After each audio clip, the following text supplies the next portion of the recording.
بسم الله الرحمن الرحیم. اولسمه سپاره تلاوت شوه.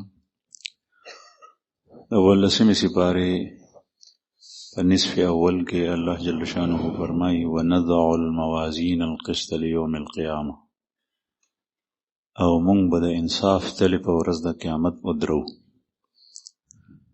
انسان اعمال چې څه دی کوي او د خبرې چې څه وایي دا به ټولې په ورځ د قیامت پللی کېږي، او دا په دوه قسمه، یا به نیکې وي او یا به بدې وي. د نیکیو چابړی به یو وي، د بدیو بل وي.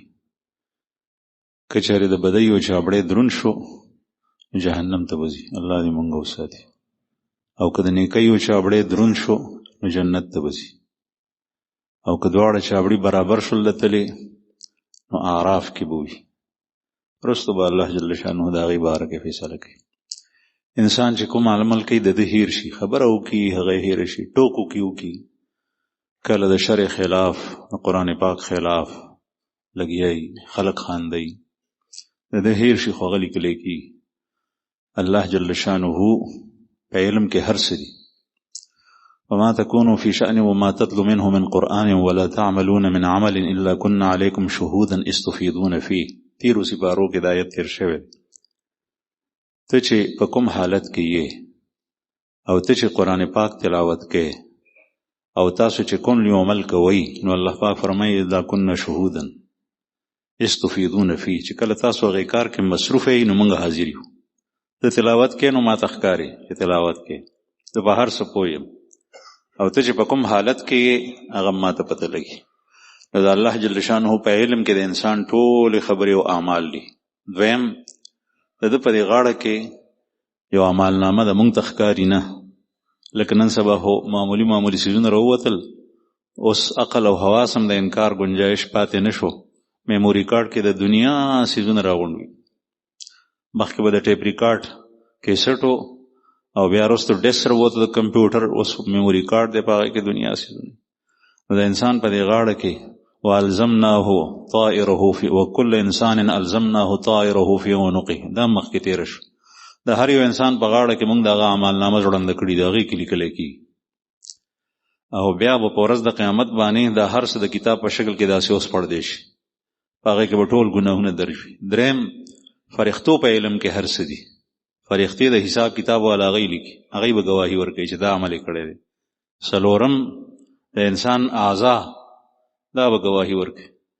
یوم تکلمنا ایدیهم وتشهد ارجلهم بما كانوا یکسبون. لاس، خپې، سرمن، دا به وي. دا ژبه به ستا په اختیار کې نی، بیا به د الله په اختیار کې الله پاک به دې ته خپل قدرت ورکړي، دا به چلیږي ستا خلاف. اوس په دغه ژبه باندې چې ته څه وایې هغه ویلی شي، لیکن بیا به ستا خلاف وي. په دې اعضا کې دا هر څه ټیپ کېږي، ښه او بد به ټول مخې ته راشي. پنځم یا شپږم کوم ځای باندې چې ته عمل کې هغه ځمکه به ګواهي ورکړي. یوم تحدث اخبارها بان ربک اوحی لها. موز دې پې کړی دی، دا به وایي چې موز یې کړی دی. تلاوت ته پې ناست وې، الله دې یاد کړی دی، دا ځمکه به دغه ګواهي ورکوي. او چې زنا دې پې کړي، غلا دې کړي، غیبت دې کړی، بل یو بد عمل دې کړی دی، هغه ګواهي په ورځ د قیامت ورکوي. د خلکو مخ کې جارن الله جل شانه هم د هغه لوی ورځې د ذلت او رسوایي نه وساتي. د دې طریقه دا ده چې انسان کوم یو عمل په دنیا کې کوي او کوم یو خبره نو سوچ سمجھ سره. نصف آخر د دې سپاره کې الله پاک فرمایي ومن الناس من يعبد الله على حرف فإن أصابه خير اطمأن به وإن أصابته فتنة انقلب على وجهه خسر الدنيا والآخرة ذلك هو الخسران المبين. بعض خلق د الله عبادت کوي على حرف، په جیم باندې کوي، په کناره باندې کوي، په غاړه باندې کوي. لکه د کوی په غاړه چې ته ودرېږې داسې چې بس دې طرف ته کوی دی او دې طرف ته ځمکه ده، او قریب دی چې ته کوی کې وغورځېږې. یا سیند دی، سمندر، او پورته د هغې سره په غاړه باندې د شګې خټ دی، کمر دی، په هغه کمر په جیم باندې ته ودرېږې نو د شګې هغه خټ لاندې اوبه وهي، کیدای شي ته راوغورځېږې. نو الله جل شانه فرمایي بعضې خلک داسې عبادت کوي. او دا مثال یې ولې ورکړی دی؟ فإن أصابه خیر، که ده ته د دنیا څه خوشحالي او خیر ورسېدو، مال، صحت، اولاد، نوکری، نو اطمئن نبی دی خوشحال شي، دی په هماغه حالت باندې ټیک وي. وإن أصابته فتنة انقلب على وجهه، او که څه تکلیف کې رالو، مصیبت پې رالو، بیماری پې راله، نو دی واپس شي چې یاره دا راباندې ښه رانل.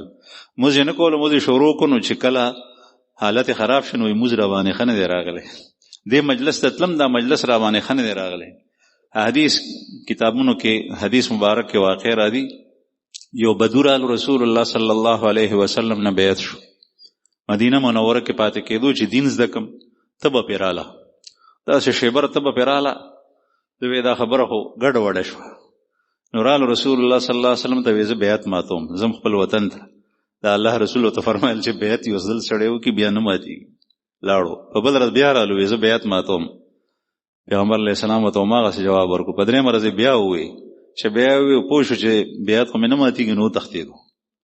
نبی کریم صلی الله علیه وسلم وفرمایل دا مدینه په شان د بټۍ ده، دا ګن نه پرېږدي. لکه څنګه چې د زرګر په بنۍ او بټۍ کې زرو د پاسه خیرې او کوټ وي، نو هغه ته نه وسوځي، دغسې دا مدینه خوشي خلک وباسي.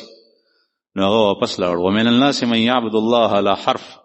نو بعضې خلک راشي مقصد یې نوکري وي، ښه مجلس د دې دپاره راځي چې ګوره که نوکري راته میلاو شو، او چې میلاو شي ورته یا اولاد نی اولادی وشي، یا کاروبار نی کاروبار وشو، یا کاروبار کې ګټه وشو، وی پونچه و آدمی رسیدلی سړی دی او داسې دی داسې دی. بیا راځي او که چېرې دا مشروط کار اونشي چې کوم شرط یې تړلی وي، بیا نه. یو کسو هغه بیعت شوی و د جمعې په ورځ باندې، بیا رالو مازدیګر ما ته وایي چې ما بیعت کړه. ما ورته ته خو بیعت شوی. ولاړو بیا 2-3 زره رالو، وایي چې ما بیعت کړه. ما ورته ته بیعت شوی. بیا لاړو، بیا یو ځل ما ته ارانی د کین ډبۍ د شمتالو جوس وي پکې رانیواله. هغه یې د دوکان نه واخیسته، دلته کې مخکې دوکان و. ما ته وایي دا تا ته هدیه ده. ما وایي چې دا خو غریب سړی دی، نوجوان و هلک، خو بیا مې وایي چې د ده نه ناخلې نو دا معتبري ده، راشه ده هدیه در کوي نو واخله. ترې وانغېسته، طالب ته مې ورکړه. زه مونځ ته راتلم، مې دا ځان سره محفوظ کړه. چې مازدیګر مونځ وشو نو ما ته بیا نږدې شو مصلي ته، وایي ما بیعت کړه. ما ورته ته خو بیعت شوی د جمعې په ورځ باندې. وایي نه زه خلکو کې بیعت شوی یم، ما ستا لاسو کې لاس نه دي درکړي، ما داسې بیعت کړه چې ستا لاسو سره زما لاس یوځای شي. ما ورته ویم هغه بیعت کافي دی، بس دی. نو ما ته وایي خپله هغه لوټه ما ته راکړه چې ما درکړه.